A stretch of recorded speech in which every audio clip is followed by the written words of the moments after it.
عبد الرزاق عراب 31 سنة دولي هذه السنة، يعني من مدينة عنابة. عبد الرزاق حمزة توامر يتهيأ لتنفيذ هذه الكرة الثابتة، يتهيأ لتحريك الجميع داخل منطقة العمليات، يلعبها قصيرة بطريقة ذكية ناحية حدوش زكريا الراسية في المتابعة. ما أروع هذا الهدف، ما أروع هذا الهدف، ما أجمل هذا الهدف، ما أجمل هذا الهدف للوفاق بطريقة ذكية في لحظة غفلة من دفاع المولودية. الطريقة التي لعبت بها الوفاق والتي لعب بها الوفاق المخالفة تنم على أنها تلعب في التدريبات، في الحصص التدريبية. حمزة توامر باتجاه حدوش زكريا توزيعه ولا في الأحلام، وليس هكذا يضيع. زيتي بقوة يفتتح باب التسجيل ويفتتح عداد الوفاق في هذه المباراة.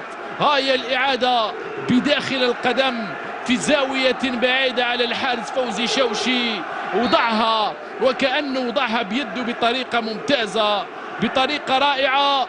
يضع الوفاق في المقدمة ويفك الشفرة الدفاعية في حدود هذه الدقيقة 28 من بداية المباراة.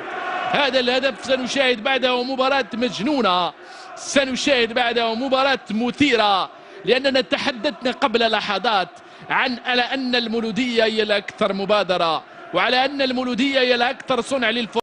عواج سيد أحمد عواج لم يترك الفرحة تكتمل من جانب أنصار الوفاق، وعدل النتيجة بعد أن ضيع هشام نقاش في مباراة قلنا بأنها ستصبح مجنونة.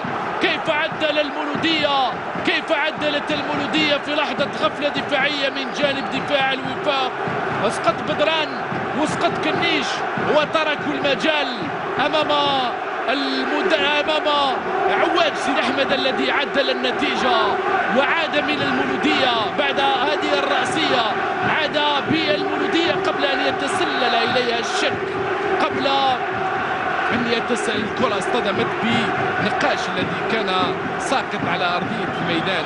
هل يمكن ولو أنه لم يكن في وضعية التسلل، قلت بأنه شارك في اللقطة منذ البداية، الكرة الأولى من نقاش ثم التسديدة مباشرة في شباك الوفاق، وعادت الأمور إلى نصابها بين الفريقين، بين الوفاق وبين المولودية. في وقت كان الوفاق ربما يتهيأ لبسط سيطرته على المباراة، يعني يتفوق نوعا ما بسيكولوجيا بعد أن سجل الهدف الأول. المولودية لم تترك له